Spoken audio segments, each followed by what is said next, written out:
പ്രവാചകൻ മുഹമ്മദ് നബിയുടെ വചനങ്ങളിൽ ഒരു കപ്പലിലെ യാത്രക്കാരെ പറ്റി പറയുന്നുണ്ട്. പരസ്പരം തിരുത്തുകയും തെറ്റുകൾ ചെയ്യുന്നവരെ തടയുകയും ചെയ്യാത്ത കപ്പൽ മുങ്ങിപ്പോകും എന്ന് ഓർമ്മിപ്പിക്കുന്നുണ്ട് സാർ. അങ്ങനെയുള്ള ഒരു കപ്പൽ കേരളത്തിലും ഉണ്ടായിരുന്നു സാർ. തെറ്റുകൾ ചൂണ്ടിക്കാണിക്കാതെയും തെറ്റുകൾ തിരുത്താതെയും മുങ്ങിപ്പോയ ഒരു കപ്പൽ. ആ കപ്പലിൽ ആളുകൾ പലതരം അതിക്രമം നടത്തിയപ്പോൾ കപ്പലിനെ രക്ഷിക്കേണ്ടിയിരുന്ന കപ്പിത്താൻ മെഗാ തിരുവാതിര ആസ്വദിക്കുകയായിരുന്നു സാർ.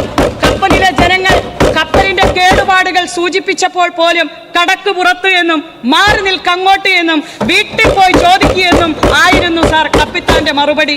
സാർ, ആ കപ്പൽ ആടി ഉലഞ്ഞപ്പോൾ കേടുപാട് തീർക്കുന്നതിന് പകരം കപ്പൽ ജീവനക്കാർ തന്നെ കപ്പൽ നശിപ്പിക്കാൻ ശ്രമം നടത്തിയപ്പോൾ രക്ഷാപ്രവർത്തനം എന്നാണ് സാർ കപ്പിത്താൻ അതിനെ പ്രശംസിച്ചത്.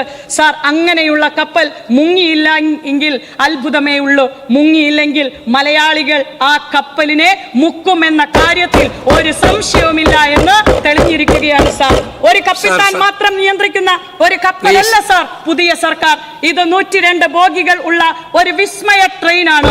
ഇതിൽ ഗാർഡുമാരുടെയും സ്റ്റേഷൻ മാസ്റ്ററുടെയും ടെക്നീഷ്യന്മാരുടെയും ഉൾപ്പെടെയുള്ളവരുടെ കൂട്ടായ ഉത്തരവാദിത്വത്തോടെയാണ് ഈ ട്രെയിൻ ഓടുക.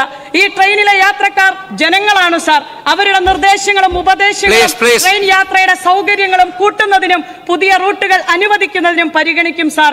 സിഗ്നലുകൾ കൃത്യമായി പാലിച്ച് കഴിഞ്ഞ കാലത്ത് നശിച്ച പാലങ്ങൾ നന്നാക്കി പരമാവധി വേഗം ആർജിച്ച് ഈ ട്രെയിൻ കൃത്യസമയത്ത് ഓരോ സ്റ്റേഷനിലും ഓടിയെത്തി ലക്ഷ്യസ്ഥാനത്ത് എത്തുക തന്നെ ചെയ്യും സാർ. ഈ ട്രെയിൻ ഈ രാജ്യത്തിന് മാതൃകയായ ഒരു ട്രെയിനായി മാറും സാർ. നന്ദി പ്രമേയത്തെ ഒരിക്കൽ കൂടി ചിറയിൻകീഴുകാർക്ക് വേണ്ടി കേരളത്തിന്